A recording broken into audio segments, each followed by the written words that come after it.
The Piggies are in the playoffs.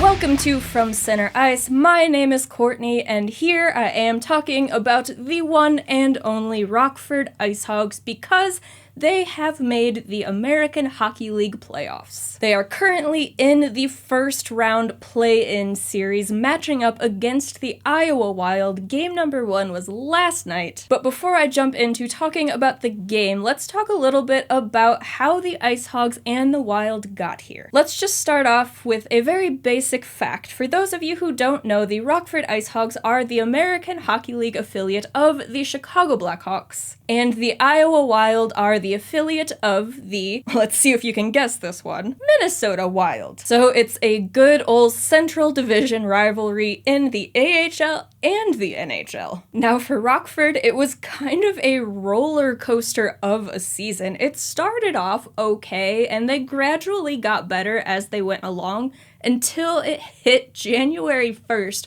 where it seemed like the IceHogs were just driving this thing straight off a cliff. It didn't help that there were a lot of injuries up with the Blackhawks, so the IceHogs lost their starting goaltender, Arvid Söderblom, after just the first 2 games of the season. And while he was able to get some valuable experience up in the NHL because of that, when he was returned to the IceHogs, he suffered a groin injury. So he was out of the lineup for a while due to a call-up, came back, got injured, was out of the lineup for a little while longer. He never really had a good time at the beginning of the season to get footing with the team. He was definitely the IceHogs MVP last season, so it's not like he was unfamiliar with the team, but as the starting goaltender, you kind of want to get used to the new guys a bit, maybe some different defensive systems with there being a new head coach in Chicago. And of course, their type of play trickles down to the affiliate as well. So Söderblom had a pretty rough go of it, and when he came back from the call-up and the injury, he struggled a little bit, as could be expected. But the good news for Söderblom and the IceHogs and IceHogs fans was, as he got more repetitions, he started getting back into his form and started getting better as the season progressed. He ended the regular season in Rockford with a record of 15, 12, and 5 in 33 games played. He had a 2.92 goals against average and a .905 save percentage. And since I already told you about the struggles that he faced and how inconsistent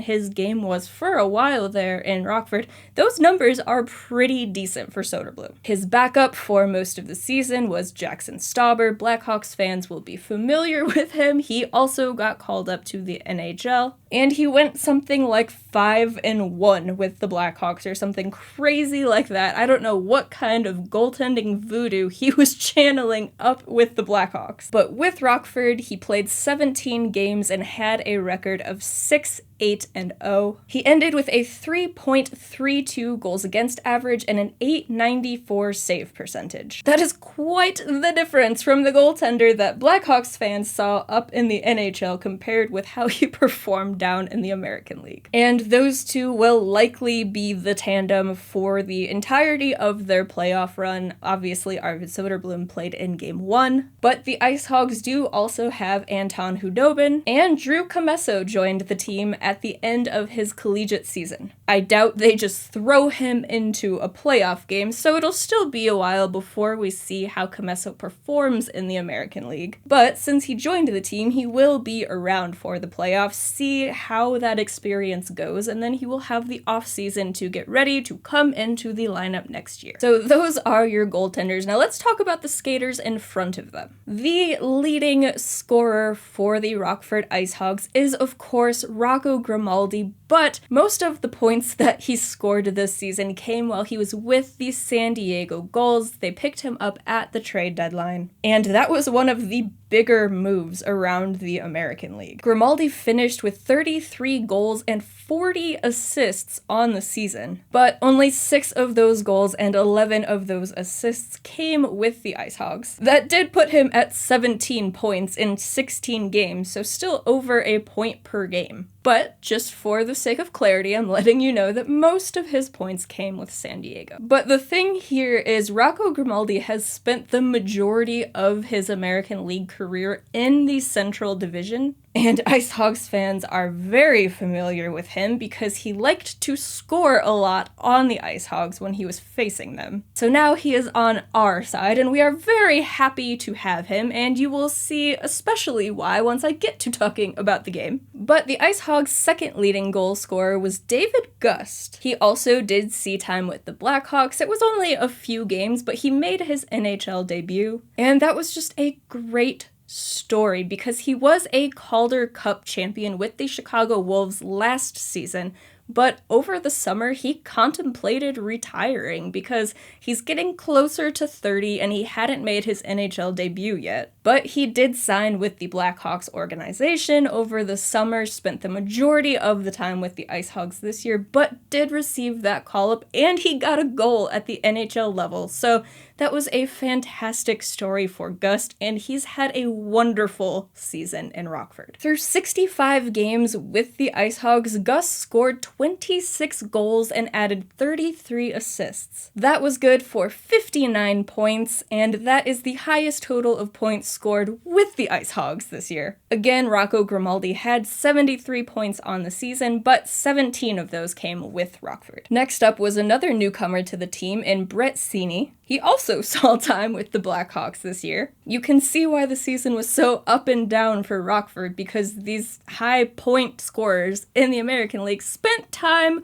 with the Blackhawks, so then the IceHogs were missing them, and somebody's got to score. But in 59 games with Rockford this year, Seney scored 23 goals and added 31 assists. That is good for 54 points on the season. And number 4 was another newcomer to the team. The Blackhawks and the IceHogs made some very key signings in the last offseason to prepare Rockford for a playoff run this year. But at number 4, we have Luke Philp. Through 60 games with the IceHogs, Philp scored 29 goals and added 24 assists, which was good for 53 points on the season and got him named Team MVP. Number 5, a returning player and one that probably most fans are most interested in, the one and only Lukas Reichel, who also spent time with the Blackhawks this season and showed a lot of improvement in the NHL from when he saw a brief stint last year. So the development is working. But Reichel played 55 games with the IceHogs this season. He scored 20 goals and added 31 assists, which was good for 51 points. And with Gust, Seney, Philp, and Reichel all hitting 50 points this year, that marks the first time in franchise history that the Rockford IceHogs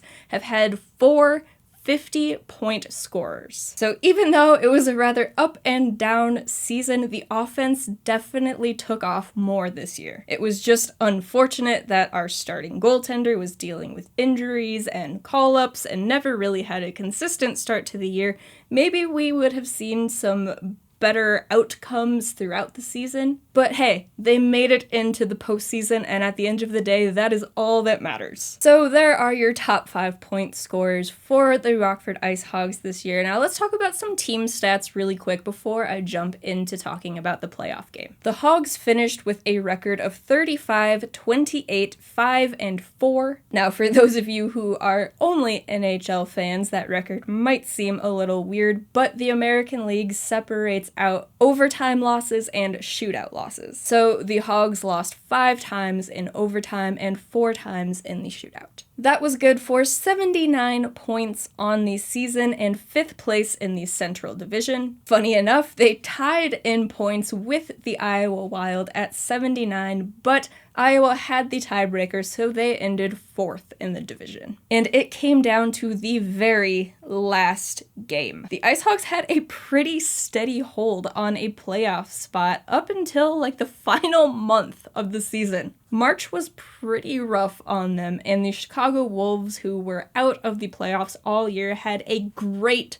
push to the end. And on the final Sunday of the regular season, Iowa won and the Chicago Wolves won. And because of how the points played out, that meant that the IceHogs had to win their final game in order to secure that 5th and final spot. Obviously they did because we're going to be talking about the playoffs, but they really made that a lot more stressful than they had to. But again, they made it into the playoffs. That's all that really matters at the end of the day. But I just wish for once this team would stop stressing me out. Anyhow, the IceHogs scored 214 goals this season, but they allowed 232, so that is good for a minus 18 goal differential. For Iowa, they scored 211 goals while giving up 211 goals, so they had a flat 0 goal differential, and I thought that was pretty funny. You don't see that very often. Now for special teams, and this is where it gets a little depressing. Talk about the penalty kill first. So this season, the IceHogs killed 79% of their penalties. That was good for 5th in the Central Division. Iowa only killed 76% of their penalties, so that was good for the 7th and final spot in the Central Division. That would suggest that should the IceHogs get some power plays against Iowa here in the postseason, they should be able to maybe score on 1 or 2 of their chances. In theory, because on the power play during the regular season, the Rockford IceHogs only converted on 16.3% of their chances, which was good for the 7th and final spot in the Central Division. They were truly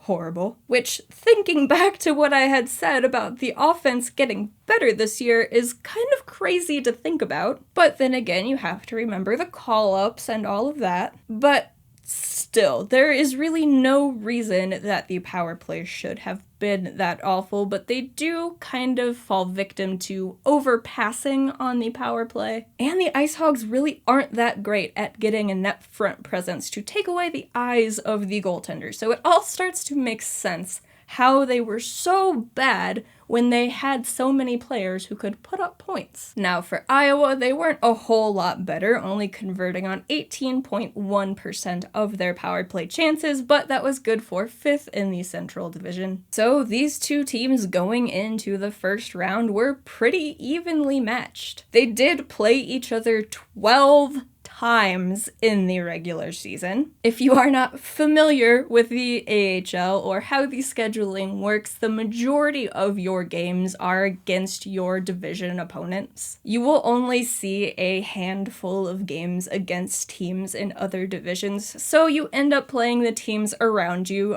12 times. And in those 12 games this year, the IceHogs had a record of 5-2-3-2. Again, they separate the overtime losses and shootout losses, just keep that in mind. So out of the 12 games, Rockford won 5 of them, but they did pick up some crucial points in overtime and shootout losses. So again, pretty evenly matched. But historically, this Iowa Wild team is one who has given the IceHogs absolute fits when they play each other. I don't know what it is about the Wild, but they are really good at getting under the skin of the IceHogs and taking them out of their game. So game 1 on Wednesday night was crucial for the IceHogs to take, because the first round, the play-in round, if you will, is only a best-of-3 series. So if you lose game number 1, you're already on the brink of elimination. And the IceHogs do not hold home ice advantage in this, so game 1 was played at the BMO Center, but games 2 and 3, if necessary,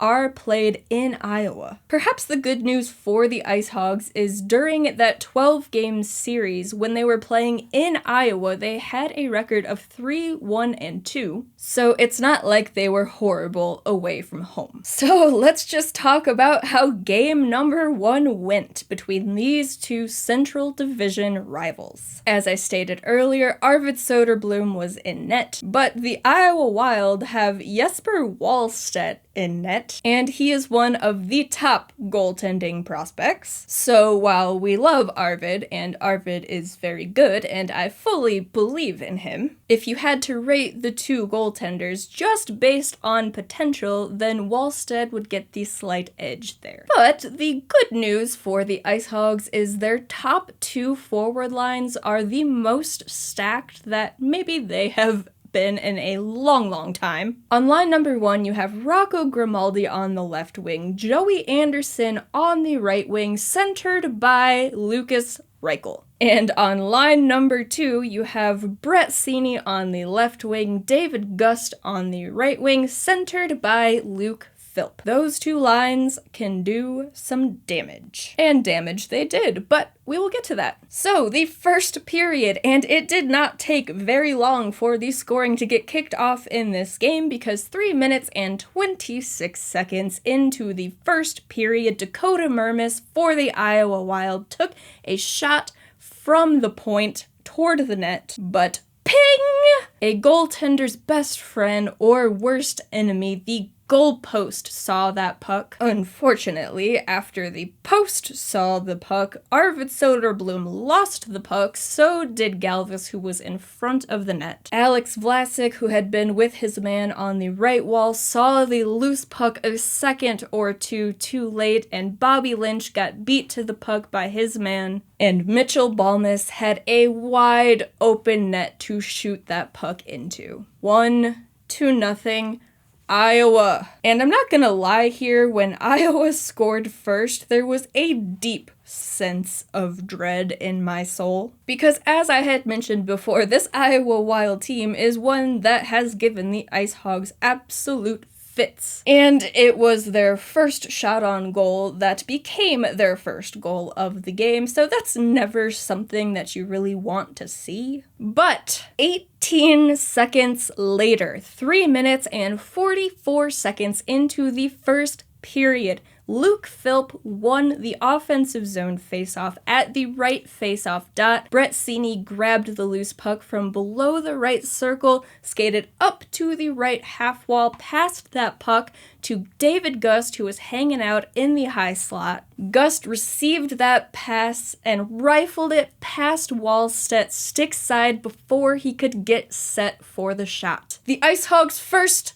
goal of the playoffs goes to the one and only David Gust. That is a tie game, 1-1. And I was feeling a whole lot better after that goal went in, and the IceHogs did me a solid there when it came only 18 seconds after they had gone down 1-0. And hey, the IceHogs also got the first power play of the game, but they continued their horrible power play luck from the regular season, and they did not score on it. And they really didn't look like they were trying a whole lot to score for the rest of the first period. Iowa was very happy to just keep the IceHogs to the outside, let them pass the puck around to their heart's content. And that's exactly what the IceHogs were doing, just staying to the outside, along the wall, passing the puck around the boards where it would then either hop over a stick and out of the offensive zone, or it would get intercepted by a defender and go the other way, until 17 minutes and 55 seconds into the first period when Isaak Phillips breaks the puck into the offensive zone. It gets passed around a little bit, David Gust ends up with the puck at the right point, Isaak calls for it again in the middle of the ice, Gust gets the puck over to him, and Isaak looks like he's going to attack that high slot area, kind of fakes the shot a little bit, but then he changes up his mind and changes up his angle, skating over to the left circle, takes the shot, Wallstedt makes the save, but Brett Seney is there at the side of the net to pick up the loose puck and bang it into the wide open side of the net. That made it 2-1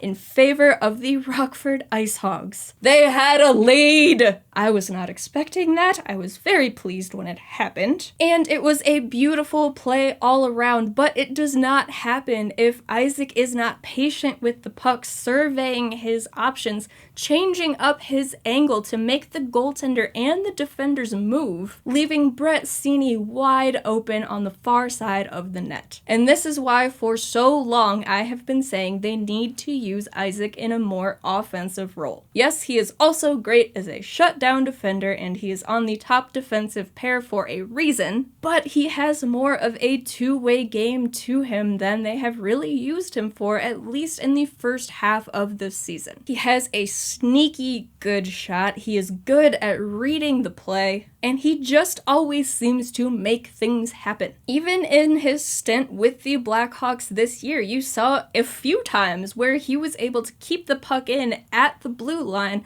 and get a quick pass up to a forward who was able to put the puck in the net. He just does things and he makes it look easy. He's got a good eye for the play and he's got a nose for the net. He'll either drive it there himself or he will get a shot on the net to create a rebound like he did for that second goal. And I'm not just making things up. There were 2 IceHogs players in this game who had 4 shots on net leading the team. Those 2 players, one being Rocco Grimaldi, who scores a lot, the other being Isaak Phillips. I have the number 41 jersey for a reason. This kid is still underrated, but I feel like he's not going to be that way for very long. Since he was able to put up some points in the NHL this year, people started to take more notice of what he is able to do on the ice. And I think we will see him a lot more in the NHL next year, which kind of sucks for the IceHogs, but it is great for Isaak, and it is great for the Blackhawks. Anyhow, this video is about Game 1, and the IceHogs were the better team in the first period. They had more control of the puck, but again, a lot of that control was just passing it around the outside, not really attacking the net all that much. They need to find a way to get to the center of the ice and make Wallstedt's job a lot harder. But 2-1 was how the score stayed at the end of the first period, and the IceHogs held a 13-8 shot advantage. On to the second period. And once again, it didn't take very long for the scoring to start in the second period. Andy Welinski got called for the first IceHogs penalty of the game and the postseason for a trip. 4 minutes and 14 seconds into this second period, Steven Fogarty got the puck all alone in the high slot after 3 of the 4 IceHogs on the ice were too busy attacking the entry point at the left point on the ice. Alex Vlasic was the only defender back, but he had to keep an eye on the other players cutting to the net. So it was Fogarty and Söderblom 1 against 1. Fogarty with the nice shot beat Söderblom low, and the game was tied once again 2-2. Was that a stoppable puck? Yeah, sure, possibly, but I'm not going to pin that on Arvid. He made plenty of fantastic saves for the IceHogs in this game. It was on the penalty kill. Too many of his own teammates were just in the top of the zone, attacking the left point, like I said, because that's where Iowa had entered the offensive zone. But with Vlasic having to be the only guy back, like I said, he had to look for guys who would try to attack for the rebound chances, should there be any. And there weren't, because Fogarty just beat Söderblom with a nice shot. It happens. The game was tied. With about 11 minutes to go in the second period, Rocco Grimaldi had a fantastic opportunity to put the IceHogs ahead once again with a wide open cage. But Jesper Wallstedt, pushing from his left to his right, absolutely sprawling out, robbed Rocco Grimaldi of a glorious scoring chance. That right there was the save of the game. I thought for sure that puck was going in. I'm sure all of the IceHogs thought that puck was going in. Rocco himself, all of the Wild players on the ice probably thought that was going in. All of the people in the stands at the BMO Center probably thought that puck was going in. But the only other man who had a say in that was Jesper Wallstedt, and my goodness, what an absolute robbery of a save. So that's how the second period ended, with these two teams tied 2-2. Rockford still held the shot advantage 21-16. So on to the third period, where absolutely nothing happened. So the Rockford IceHogs and the Iowa Wild did what those two teams do best when they face off against each other, and they went to overtime. Truly shocking. Who could have possibly seen that coming? Except everyone. So, on to overtime. And much like the first and the second period, it did not take long for a puck to end up in the back of the net, because 3 minutes and 59 seconds into that overtime period, Nick Patan of the Iowa Wild had the puck in his defensive zone nearing the blue line. He was being challenged by Rocco Grimaldi, and he threw the puck toward the boards. I'm assuming his thought process there was bank it off the boards around Grimaldi and out to the neutral zone to a waiting teammate. But that puck said, "Not today, Nick," because it hit the boards and then just kind of died there. So Grimaldi was able to pick up that puck at the right point, skate down to the right face-off dot, and absolutely rifled that puck far side on Jesper Wallstedt. The IceHogs won in overtime 3-2 to take the 1-0 lead in the best of 3 series. And that, my friends, is why the IceHogs went out and got Rocco Grimaldi at the trade deadline, because the dude just scores goals. He scores big goals, and he scored the biggest goal of the night for the IceHogs in overtime to give them the series lead. Whew! A sigh of relief was had, definitely by me, I'm sure by everybody else in that building, I'm sure by the players on the ice, everyone except Rocco himself, who was too busy screaming in excitement to have a sigh of relief. But they did it. The IceHogs won 3-2. The final shots were 31-31. Again, these two teams being so even this year. On the power play, the IceHogs went 0 for 2. Unsurprisingly, Iowa went 1 for 1. So not many penalties in this game, which was great. The officials were just letting them play. But there was nothing really egregious missed on either side. It was a fairly clean game. Of course, there are some ticky-tack things that could be called anywhere, but the officials let them play, and it made for a much better game because of it. Maybe I'm only saying that because my team won. Had they lost, maybe I'd be a little more upset, but probably not, because the IceHogs are real bad on the power play, so as long as they stay 5-on-5, they've got a chance to score. But let's take a look at the goaltenders here. We will start with the losing goaltender, Jesper Wallstedt. He made 28 of 31 saves in the game. That was good for a 2.84 goals against average and a .903 save percentage, which really aren't bad numbers for a goaltender. He only gave up 3 goals, one being in overtime. And of course, that fantastic save against Grimaldi in the second period. Wallstedt had a very nice game for Iowa. Just thankfully, he allowed one more goal than our Arvid. Speaking of Arvid Söderblom, he made 29 of 31 saves in this game. That was good for a 1.88 goals against average and a .935 save percentage. And as he was the best player for the IceHogs in the first round last season, he definitely picked up where he left off there. So, at the end of all of that, the IceHogs have the 1-0 series lead. It shifts to Iowa, game number 2 being on Friday night. And now it is starting to rain here. I don't know if you can hear that over the microphone or not. That just came out of nowhere. But as I was saying, game number 2 is Friday night in Iowa, and should a game 3 be necessary if the IceHogs do not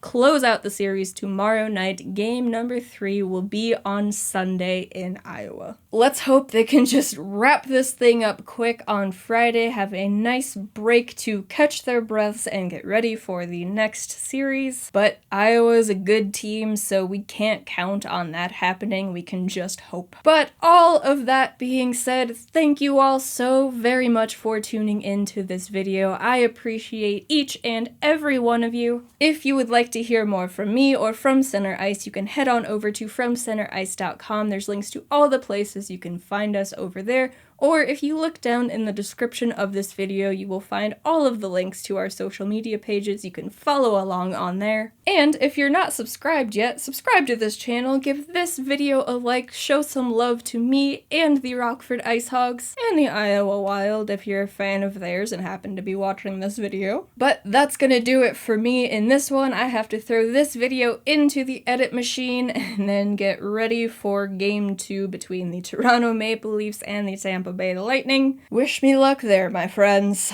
and I will catch you all in the next video. Bye, guys.